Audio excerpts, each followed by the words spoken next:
नमस्कार, मैं रोहित शर्मा। आप मेरे साथ में हैं दिल से रोहित चैनल में। दोस्तों, आज दो ज्वलंत विषयों पर चर्चा होगी। दो ऐसे शख्स पर चर्चा होने वाली है, दो शख्सियतों पर, यानी नरेश मीणा और पत्रकार से राजनेता बने गोपाल शर्मा। दोनों आजकल काफ़ी चर्चा में है। इसलिए आज क्योंकि नरेश मीणा की जमानत अर्जी पर आज एक बार फिर से कोर्ट में सुनवाई होने वाली है और कुछ इस तरह की उम्मीद है, कुछ इस तरह की आशाएं हैं। और जिस तरह से जगदीश बिश्नोई, जो जेईएन भर्ती परीक्षा पेपर लीक का बड़ा आरोपी था, जब उसे जमानत मिल गई है तो कहीं ना कहीं ऐसा लग रहा है कि नरेश मीणा को समरावता के मामले में 4 महीने हो गए हैं जेल में बंद हुए।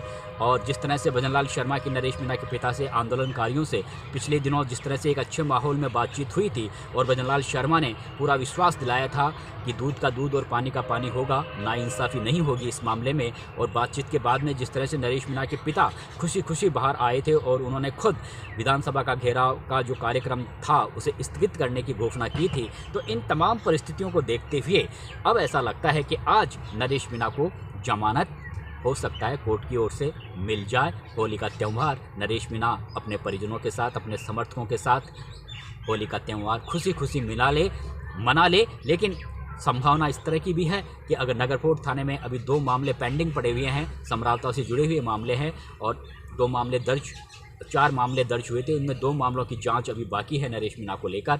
तो संभावना इस तरह की भी है, पुलिस है, हो सकता है उन दोनों मामलों में अरेस्ट कर ले, लेकिन ऐसा थोड़ा कम नज़र आ रहा है क्योंकि राजस्थान सरकार का भी थोड़ा जो रवैया है वो नरम हुआ है। लेकिन दोस्तों, मीणा समाज को आखिर क्या हो गया?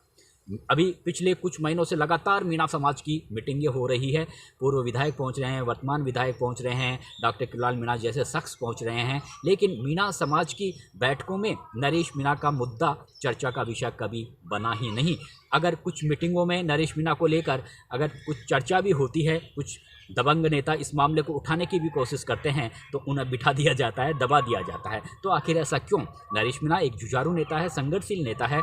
ये जरूर है उससे अपराध हुआ है, अपराध की सज़ा भुगत रहा है, 4 महीने हो गए, कम से कम चर्चा तो होनी चाहिए। लेकिन मीणा समाज में इस तरह की चर्चा, मीणा समाज की बैठकों में इस तरह की चर्चा नहीं हुई, बल्कि अन्य जाति और बिरादरी के लोगों का, समरावता के ग्रामीणों को समर्थन मिल रहा है, अच्छा समर्थन मिल रहा है और नरेश मीणा को भी अच्छा समर्थन मिल रहा है। लेकिन मीणा समाज कहीं ना कहीं इस मामले में बट गया है। हो सकता है मीणा समाज के जो बहुत से नेता भारतीय जनता पार्टी में भी हैं, कांग्रेस पार्टी में भी हैं, तो कहीं ना कहीं राजनीति जरूर इस मामले में बाधा बनी हुई है मीणा समाज की एकता में, लेकिन ऐसा होना नहीं चाहिए।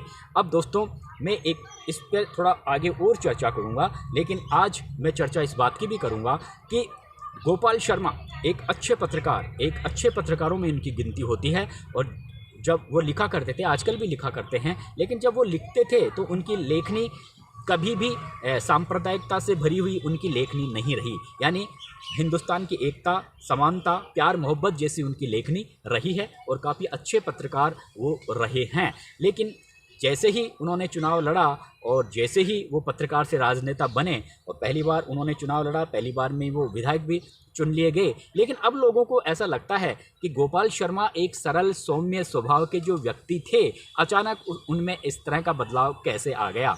और क्या अब वो भी जिस तरह से एक राजनेताओं को लेकर लोगों में जो एक भावनाएं होती हैं कि आजकल के राजनेता तो ऐसे होते हैं, तो क्या गोपाल शर्मा भी क्या उसी तरह कि लोग उनके बारे में भावनाएं रखें, तो क्या उन्होंने भी इसी तरह का मन ठान लिया है? क्योंकि मैं इसलिए कह रहा हूं कि अभी हाल ही में जिस तरह से रफ़ीक खान को, हालांकि वो कहते हैं कि मैंने राजस्थान विधानसभा में कभी भी ये नहीं कहा कि रफ़ीक खान पाकिस्तानी हैं, लेकिन रमज़ान का महीना है और रफ़ीक खान रोते हुए उन्होंने जिस तरह से पत्रकारों को कहा कि मेरे चरित्र का हनन किया गया, मेरे पिताजी आज जिंदा होते तो उन्हें काफ़ी कष्ट पहुंचता, तो उनका रमज़ान के महीने में इस तरह से रोना जयपुर की पब्लिक में चर्चा का विषय बना हुआ है, आदर्श नगर के लोगों में चर्चा का विषय बना हुआ है। अब आदर्श नगर के मतदाताओं की ओर से वो चुने गए हैं, तो आदर्श नगर के मतदाताओं का ये कहना है कि क्या हमने एक पाकिस्तानी को चुनकर क्या हमने राजस्थान विधानसभा में भेजा है? क्या रफ़ीक खान वास्तव में पाकिस्तानी है? इस तरह की चर्चाएं लोगों की जुबान पर होने लगी हैं, क्योंकि विधायक महोदय ने खुद इस तरह से आगे बढ़कर कहा है कि मेरा चरित्र हनन किया गया है। लेकिन दोस्तों, बड़ी बात यह है कि आदर्श नगर विधानसभा क्षेत्र एक ऐसा विधानसभा क्षेत्र है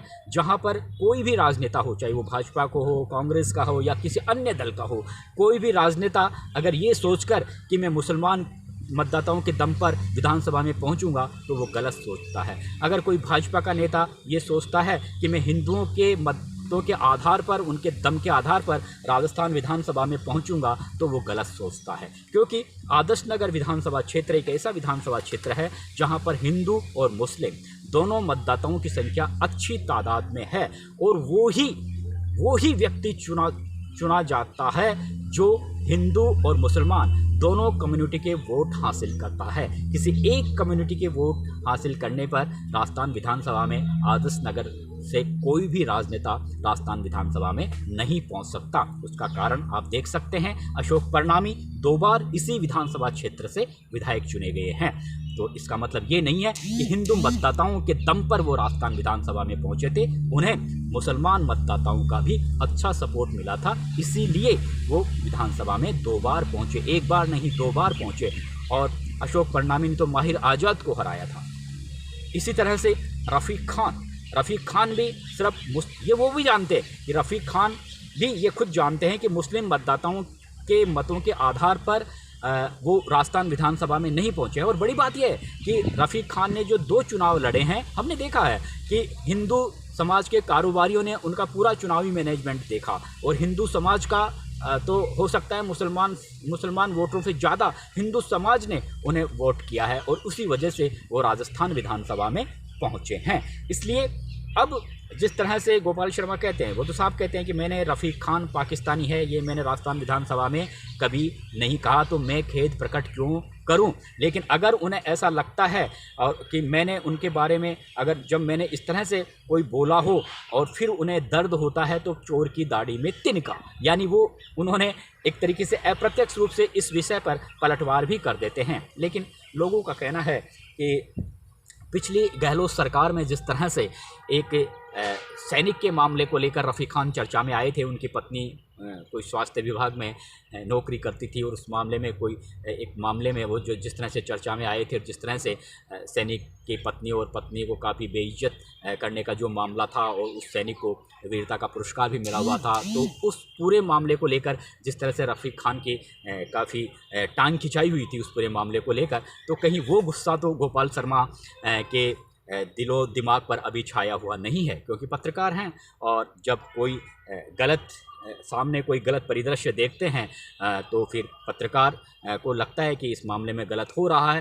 तो हो सकता है उस समय कांग्रेस पार्टी की गवर्नमेंट थी, उस समय वो कुछ नहीं कर पाए, लेकिन अब तो भारतीय जनता पार्टी की गवर्नमेंट है। अब तो आपको उस मामले को भी देखना चाहिए। जैसा कि मेरे पत्रकार साथी शरद ने भी इस तरह की भावनाएं व्यक्त की है, तो मैं भी उनकी बात को 2 कदम आगे बढ़ाता हुआ कहता हूं कि अगर उन्हें उस बात का अफसोस है और उस बात को लेकर ही उन्होंने राजस्थान विधानसभा में जिस तरह के शब्द बोले हैं, तो अब तो भारतीय जनता पार्टी की सरकार है। अब तो आप उस मामले को ठीक तरह से निचोड़ के देखिए और जो भी दोषी है उसे जेल तक पहुँचाइए और सैनिक को न्याय दिलाइए। अब आप ठंडे क्यों बैठे हो, आपकी पार्टी की सरकार है। लेकिन बड़ी बात यह है कि आपने अपना लंबा समय, एक अच्छे पत्रकारों में आपकी गिनती होती है, आपने इससे पहले भी एक बयान दिया था।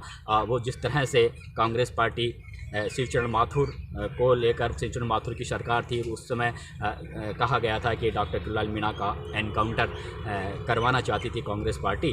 तो उस तरह के बयान को लेकर भी आप चर्चा में आए थे और फिर शिवचरण माथुर की बेटी ने बाकायदा पत्रकार सम्मेलन में कहा था कि मैं कानूनी राय ले रही हूँ इस मामले में। तो आपके जिस तरह के बयान आते हैं उससे लोगों को ऐसा लगने लगा है कि आखिर गोपाल शर्मा जो एक सरल सौम्य व्यक्ति माने जाते थे, उनके स्वभाव में इतना बदलाव कैसे आ गया। पहली बार ही विधायक बने हैं और पहली बार के विधायक बनने का अभी सिर्फ 1.5 साल का सफ़र पूरा हुआ है, लेकिन उनका ये नेचर अचानक कैसे बदल गया।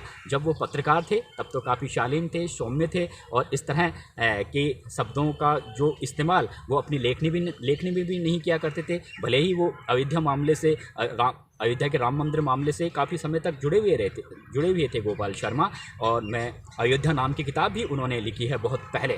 तो संघ संघ के जो विचार होते हैं उनमें उनकी असीम श्रद्धा भी रहती है, और इसीलिए लंबे समय से वो भारतीय जनता पार्टी से टिकट की मांग भी कर रहे थे। विधानसभा में भी जयपुर शहर से भाजपा का टिकट भी वो लंबे समय से मांग रहे थे। भैरव सिंह शेखावत के समय से वो टिकट मांग रहे थे। एक केसी बोकाडिया थे, वो भी लंबे समय से टिकट मांग रहे थे, लेकिन जब उन्हें भाजपा ने टिकट नहीं दिया तो उन्होंने निर्दलीय चुनाव लड़ा लोकसभा का, फिर बाद में चुनाव हार गए थे। तो गोपाल शर्मा भी लंबे समय से भाजपा से टिकट मांग रहे थे, लेकिन इस बार जब उन्हें टिकट मिला राजस्थान विधानसभा तक भी पहुंचे। काफ़ी अच्छा बोलते हैं, अच्छा वक्ता हैं, जाहिर सी बात है अच्छे पत्रकार हैं तो अच्छा बोलेंगे, लेकिन जिस तरह के शब्दों का इस्तेमाल उन्होंने, उन पर जिस तरह के आरोप लग रहे हैं रफ़ीक खान की ओर से, तो उन्हें कम से कम अपना पॉलिटिकल कैरियर थोड़ा और चमकाने के लिए भारतीय जनता पार्टी में, पत्रकार जगत में तो आपने चमका लिया, लेकिन भारतीय जनता पार्टी में अगर आपको थोड़ा और आगे तक जाना है तो हमें आपको कुछ शब्दों की को लिमिट करके रखना होगा, क्योंकि आप किसी साधु संत बिरादरी से या मंदिर के पुजारी होने के ट्रैक से चलते हुए आप पॉलिटिक्स में नहीं आए हैं। आपकी गिनती एक अच्छे पत्रकारों में होती है, और आपने जब भी लेखनी लिखी है उस लेखनी में कहीं भी किसी भी तरह की कोई सांप्रदायिकता की, ईर्ष्या की, द्वेष की कोई शब्द हमें कभी भी नज़र नहीं आए। तो लोगों से आपको उसी तरह की उम्मीद है कि आप भारतीय जनता पार्टी में रहते हुए उसी तरह की राजनीति करें। रमज़ान के महीने में कोई विधायक इस तरह से नहीं रोए, आपको थोड़ा आगे इस बात का ध्यान रखना होगा। वैसे आप मेरे से काफ़ी सीनियर हैं, आप मेरा मार्गदर्शन कर सकते हैं, मैं आपका मार्गदर्शन नहीं कर सकता। मैं हमेशा आपका वेलकम करता हूं, हमेशा आपकी इज्जत करता हूं। नमस्ते।